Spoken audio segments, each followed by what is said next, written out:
Georgia is a deep southern state with a unique position and a history that has shaped the United States in remarkable ways. It was the last of the original 13 colonies, yet it would go on to play an oversized role in both the development of the Southern plantation system and the struggles that followed the Civil War. At first, a relatively quiet backwater compared to the northern colonies, it later became a center of defiance against Reconstruction and a place where restrictions on black rights would persist for over a century. In a twist of history, Georgia would also give rise to some of the most important voices of the civil rights movement. By the late 20th century, the state struggled with deindustrialization, but adapted through a shift toward services and technology. Today, it remains one of the most influential states in the nation, continuing its fascinating journey. The land of Georgia has been home to people for at least 12,000 years. By the end of the last Ice Age, Paleontine peoples began settling here. The geography of the region made it attractive, with the Appalachian Mountains to the northwest, the fertile lowcountry in the south, and access to the Atlantic coastline. It was a landscape that could sustain a wide range of human activity. Around 8000 BC, the Archaic period began, and from that developed the woodland cultures. These thrived from about 1000 BC to 800 AD. And stretched across the forests from Georgia north into what is now Canada. They became increasingly settled and built some of the first mounds in the region, such as those at Camoki in Early County. These mound centers supported some of the largest populations outside of Central America. Over time, pottery traditions developed and regional variations appeared, marking the growth of distinctive cultural identities. Out of this world, the Mississippian cultures arose around 800 AD and lasted until about 1500 AD. These groups built larger settlements and small towns supported by agriculture centered on maize. Their success made possible great cultural projects, including larger mound complexes. When Europeans arrived, these societies were still thriving, but they would not survive long. Spanish explorers entered the southeast during the 16th century, coming up from Florida in search of riches and new routes to Asia. Expeditions such as that of Hernando de Soto brought the first sustained European presence in the area. The Spanish chroniclers recorded details about the Mississippian peoples they encountered, but their arrival also brought devastating consequences. Diseases like smallpox swept through native populations who had no immunity. The collapse of Mississippian society gave rise to new tribal confederacies, such as the Creek and the Cherokee, who would dominate the region in later centuries. Georgia's position further south than most early English settlements meant it initially received little attention. During the 17th century, British settlers from South Carolina began to make incursions into the region, seeking to trade and to capture indigenous people as slaves. Over time, these ventures increased, and in 1732 Georgia was officially established as the 13th and final colony. Its creation came much later than Virginia or Massachusetts, and that gave Georgia a different character. It was the only colony originally ruled by a board of trustees from London rather than by a royal governor, and it initially banned slavery. Catholics, rum, and even lawyers. The colony was the idea of James Oglethorpe and was named for King George II. While Oglethorpe imagined it as a place where debtors from England could start anew, the British Crown saw it more as a military buffer between South Carolina and Spanish Florida. Forts were built along the coast, and skirmishes with the Spanish occurred, the most famous being the Battle of Bloody Marsh in 1742, which ended in British victory. Because Georgia was still something of a colonial frontier, it did not see as much fighting during the Revolution as other states, though the Siege of Savannah in 1779 was one of the major battles in the South. The combined American and French attempt to retake the city failed when a direct assault was crushed by British defenders.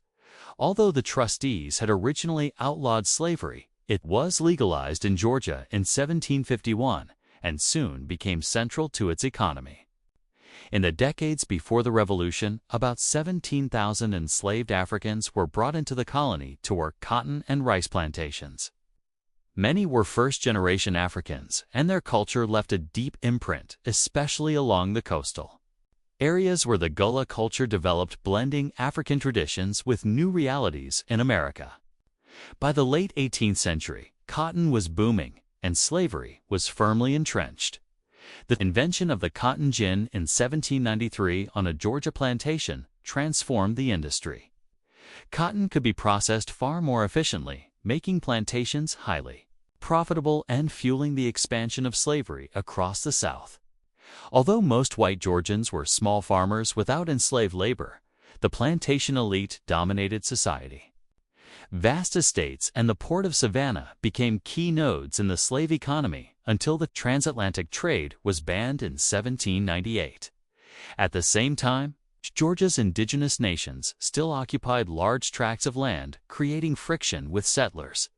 In the early 19th century conflicts, such as the Creek War, brought violence but no systematic removal. That changed in the 1830s with Andrew Jackson's Indian removal policy. The Cherokee and Creek of Georgia were among those forced west on the Trail of Tears between 1838 and 1839. Thousands died from starvation, exhaustion, and disease on the long forced marches. By the end, nearly all native peoples east of the Mississippi had been expelled, and Georgia's lands were opened fully to Euro-American settlement. New railroads connected Georgia's towns in the 1830s, and the settlement of Terminus, soon renamed Atlanta, became a hub. Industry grew alongside agriculture, and by the eve of the Civil War, Georgia was considered the Empire State of the South due to its textiles and its large enslaved population. Unsurprisingly, Georgia was a leading advocate for secession. In 1861, it joined the Confederacy, and more than 120,000 of its citizens served in the Confederate armies. The Battle of Chickamauga in 1863 was one of the bloodiest of the war, with huge casualties on both sides. The most devastating episode came with Union General William Sherman's march to the sea in late 1864. His army cut a path of destruction from Atlanta to Savannah, burning crops, tearing up railroads, and seizing livestock. The campaign caused immense economic damage and psychological shock, contributing to Confederate collapse. When the war ended, Georgia was left devastated. Its rice plantations along the coast never recovered, and agriculture as a whole was badly disrupted. During Reconstruction, Georgia was briefly placed under military occupation, and for the first time, black men were able to vote. In 1867, nearly 100,000 freedmen were registered, and for a brief period, African Americans held real political power. But this moment was short-lived.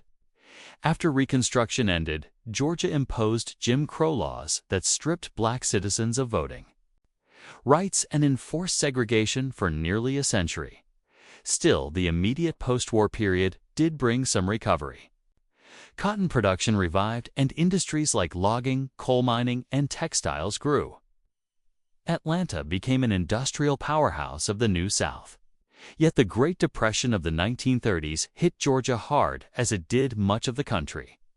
Relief came with the New Deal, and then with World War II, Georgia became a center for military training and the production of Boeing B-29 bombers.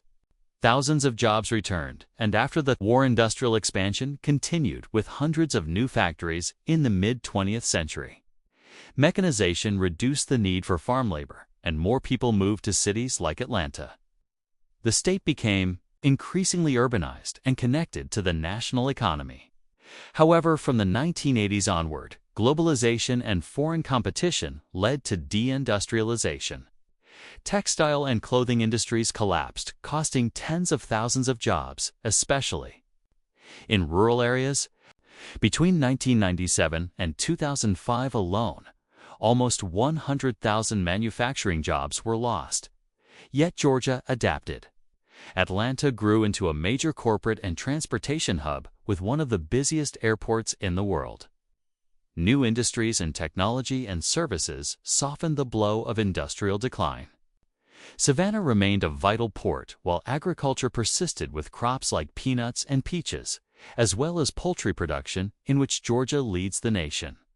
Today, Georgia represents the complexity of American history.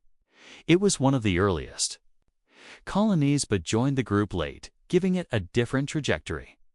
It has been a land of deep suffering and also of extraordinary cultural contributions. From the devastation of the Trail of Tears and the brutality of slavery to the voices of the civil rights movement and the growth of a modern service. Economy: the story of Georgia is the story of adaptation, resilience, and transformation. It's varied. Geography: from mountains to coast, and it's diverse. People continue to shape one of the most historically intriguing states in the Union.